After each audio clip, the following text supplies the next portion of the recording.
The man never expected that the custom artifact given by his monster-like childhood friend could suppress a level 7 powerhouse in a single move. You should know that beings like that are extremely rare in the world, yet now it forced the opponent to kneel and unable to move. This completely stunned Arnold. He thought he had already seen through Jack's biggest secret, that Jack was just an ordinary man with no real strength, but now it made him question everything. It all started not long ago, after he was taught a lesson by Liz at the tavern, because it was a sneak attack. The more he thought about it, the angrier he became. So he went to ask around the adventurer circles, trying to find out who the girl was that attacked him last night. But before he got an answer, Kark suddenly interrupted and told him the attacker was Liz, known as Shadowstep, but in reality it was very likely Jack, also known as the level 8 shapeshifter. Kark said he had warned Jack beforehand to behave himself, but clearly last night's tavern incident angered Jack, so Jack had Liz make a move. This news shocked Arnold and the others, because level 8 was the highest rank among hunters, and they really couldn't see that kind of strength in plain-looking Jack. So after parting ways with Kark, they started asking random people for information, but after asking several people the answers were the same, that Jack was very strong, yet when asked how exactly he was strong no one could explain. This vague feeling gave Arnold an idea, that maybe Jack's strength was just exaggerated rumors. After all, almost no one had actually seen him fight, and the reason he reached level 8 might not be combat ability but the work of his teammates. So Arnold made a decision to personally test Jack, but Jack knew nothing about this, and was still worrying about how to repay 50 billion in debt. After sobering up, Siddeley gave him two choices. The first was that if they became husband and wife, their assets would be shared, which meant the debt would disappear. The second option was Jack marrying into her family. In short, the conclusion was marriage. Just as he was thinking about turning over a new leaf, Tino suddenly showed up, and happened to accompany him out for some fresh air. By coincidence, Arnold and his group were also looking for Jack, so they ran straight into each other. Seeing this situation, Jack immediately knew they were here for revenge, but right now the only one with him was level 3 Tino, who was no match for Arnold at all. So he made an excuse, saying he didn't bring any weapons today, so winning or losing wouldn't prove anything. But he didn't expect that sentence to be misunderstood by Tino.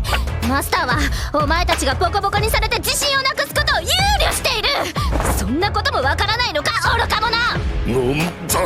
And the fight became unavoidable. Jack had no choice but to accept the duel. He planned to move it to a busy street, hoping members of his battle group might show up to help, but nothing happened, which made him feel hopeless. There were 6 opponents, not to mention level 7 Arnold. He wasn't confident he could beat even Arnold's 5 followers. おい、いつまでぼんやりしてやがる。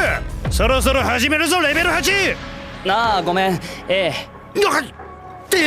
俺の名を出せ。奴のペースに乗るな。In Arnold's eyes, this was just Jack playing tricks. He probably had checked things in advance, which further convinced him that Jack's combat ability didn't match his level, and that he was an idiot who climbed up relying on teammates. But those words pushed Tino past his limit. The one thing Tino could never tolerate was Jack being insulted. マスター、やらせてください。こいつらに後悔させてやります。あ、わかったよ。じゃ、気をつけてね。あれ？止めんのか？うん、ティノの希望だし、頼んだよ。 Something no one expected. Arnold thought Tino might have some real skill, but once the fight started, he realized it was just flashy moves. This level of strength wasn't worth his attention, so he quickly lost patience and grabbed Tino by the head and smashed him into the ground. The gap between them was obvious, and Jack couldn't stand watching anymore. He didn't expect Arnold to seriously attack a girl, so he stopped holding back. Left with no choice, he revealed his trump card. He hadn't used it earlier because it was a one-time item. It was a custom artifact made by his childhood friend, designed to suppress high-level hunters without killing them, with a wide range and no harm to bystanders. And the best option that fit Jack's needs was gravity magic. Even as a level 7 Arnold couldn't stand up. He had never seen an ability like this before, and thought Jack was an extremely powerful mage. But Jack didn't bother explaining. Instead, he said after seeing this gap in strength, if Arnold still insisted on fighting him, then it would have to follow proper rules. He was the leader of the first Trail Guild, and if Arnold could defeat 3 of his core teams, then he would consider accepting the challenge.